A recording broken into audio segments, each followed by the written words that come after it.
Buenas noches, ¿cómo es tu nombre? Buenas noches, mi nombre es Angélica María Cifuentes Cruz. ¿Por qué decidiste como profesión la psicología? Porque desde siempre consideré que era importante estudiar cómo los humanos nos comportábamos o por qué nos comportamos como nos comportamos.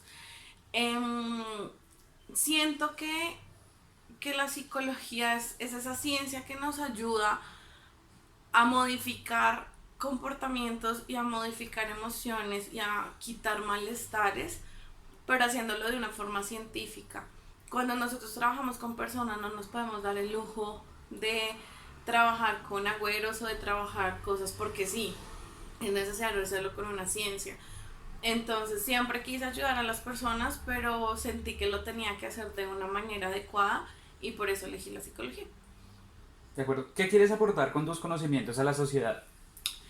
Yo considero que es muy importante trabajar en la sensibilización, pero como le decía desde un punto de vista científico, a nosotros no nos enseñan qué son las emociones, no nos enseñan por qué sentimos lo que sentimos, por qué nos portamos como nos portamos, no nos enseñan a regularnos, no nos enseñan a cambiar, o sea, a nosotros no nos enseñan nada de eso en el colegio ni en la casa.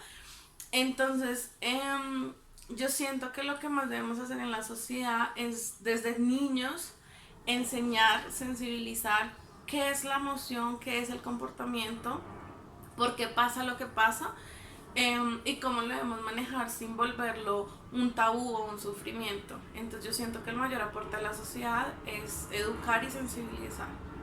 Gracias. ¿Cuáles son los abordajes básicos para el restablecimiento de derechos?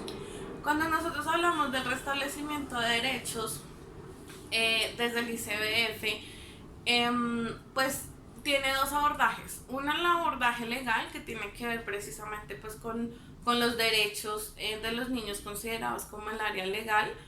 Y la otra parte tiene que ver con el restablecimiento de su bienestar emocional y psicológico. Cuando nosotros entramos a trabajar en un restablecimiento de derechos, la persona o el eje central tiene que ser el niño. Entonces nosotros nos tenemos que centrar en el abordaje psicológico, emocional y terapéutico para pues el restablecimiento de sus derechos.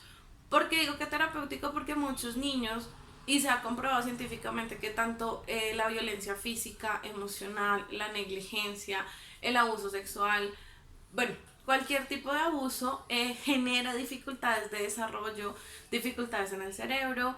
eh, entonces por eso se deben como pues trabajar desde todas las terapias, pues para poder hacer un restablecimiento de derechos.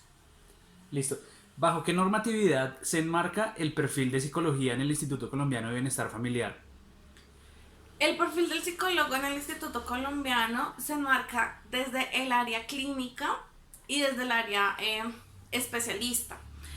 Nosotros, digamos, el bienestar busca un apoyo psicológico especializado en función precisamente de poder generar un trabajo em, en pro no solamente del aspecto psicológico, sino también físico, de todo lo que tiene que ver con los papás, con los cuidadores y con los diferentes procesos. No es lo mismo trabajar con un niño que vaya a ser dado una opción que trabajar con un niño que va a ser reintegrado a la familia. Por eso se maneja desde el punto de vista especializado, y bajo la normatividad legal. O sea, nosotros estamos muy ligados al funcionamiento legal precisamente porque los encargados de generar un restablecimiento de derecho son defensores de familia. Entonces nosotros no podemos desconocer el área legal al momento de hacer el proceso psicológico. Precisamente para eso, ¿cuáles son los lineamientos técnicos para desarrollar dicha labor intersectorialmente? ¿Con cuáles entidades públicas o privadas se apoyan ustedes en pro de la protección de los niños, niñas y adolescentes? Pues digamos, nosotros lo manejamos como operadores y también manejamos, digamos, como líneas de reacción. Em, el Instituto Colombiano de Bienestar Familiar tiene varios operadores y cada operador se encarga como de un funcionamiento. Hay operadores de hogar sustituto, hay operadores de procesos de adopción, hay operadores de atención psicológica y terapéutica. En cualquiera de estos operadores también se puede apoyar en cualquiera de las instituciones legales. Nosotros podemos remitir consultantes o familiares de los consultantes a casas de justicia, se me olvida cómo se llama en este momento. Bueno, a casas de justicia, a casas de la mujer, a cualquier ente que esté ligado, pues digamos, como a procesos de derecho, y sobre todo que generen asesorías públicas, pues porque tenemos que entender que la mayoría de personas vinculadas a un restablecimiento de derechos son personas vulnerables. Entonces también es importante pues generar esa conciencia. Y dentro de eso, ¿qué metodología se utiliza y qué orientación es la que se brinda hacia los consultantes? Pues metodología, pues pueden haber muchas. La metodología principal, pues tiene que estar enmarcada dentro de un proceso clínico científico. Toda metodología tiene que estar relacionada a un proceso de evaluación, un proceso de diagnóstico, un proceso de intervención, un proceso de cierre y un proceso de remisión. Eso es como lo que normalmente se maneja. Si es necesario generar reaperturas, pues se genera. De lo contrario, pues en el momento de hacer el cierre, se finaliza como el proceso desde el área de psicología. Después se pasa a la Defensoría de Familia y ellos determinan pues cómo se culmina el proceso. Y abordajes, pues hay muchos, se puede abordar desde cualquier área. Pero lo que les decía anteriormente, se busca o se genera un proceso desde un punto de vista especialista. De acuerdo. ¿Qué se busca con el acompañamiento psicosocial a niños, niñas y adolescentes víctimas del conflicto armado en el país?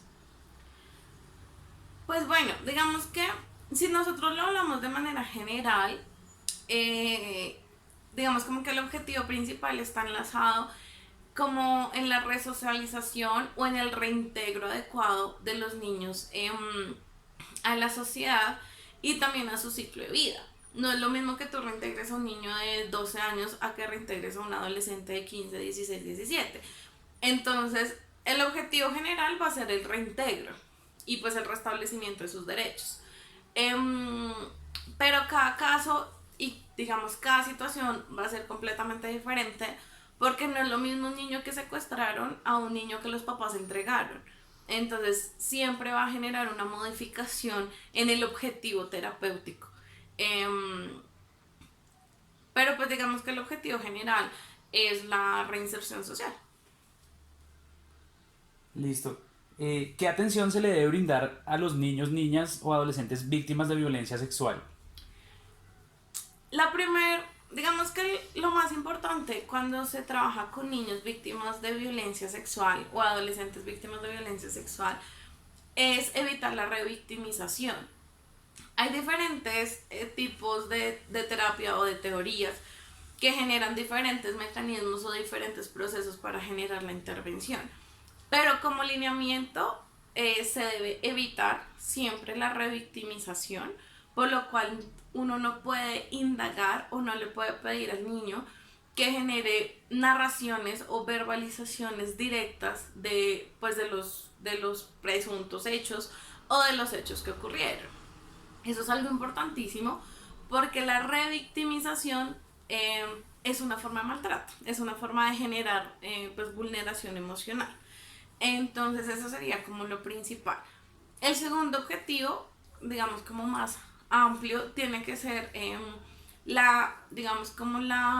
el cierre del duelo frente al abuso. También se tiene que generar las herramientas de protección y prevención ante estas situaciones y también generar herramientas en habilidades sociales y en procesos vinculares porque lamentablemente la mayoría de los abusos sexuales se dan dentro de la misma familia, lo que genera una ruptura vincular pues completa. Entonces nosotros tenemos que volver a enseñarle a los niños cómo generar un vínculo, cómo establecer un vínculo Y eso pues también va ligado a cómo generar habilidades sociales después del hecho ocurrido.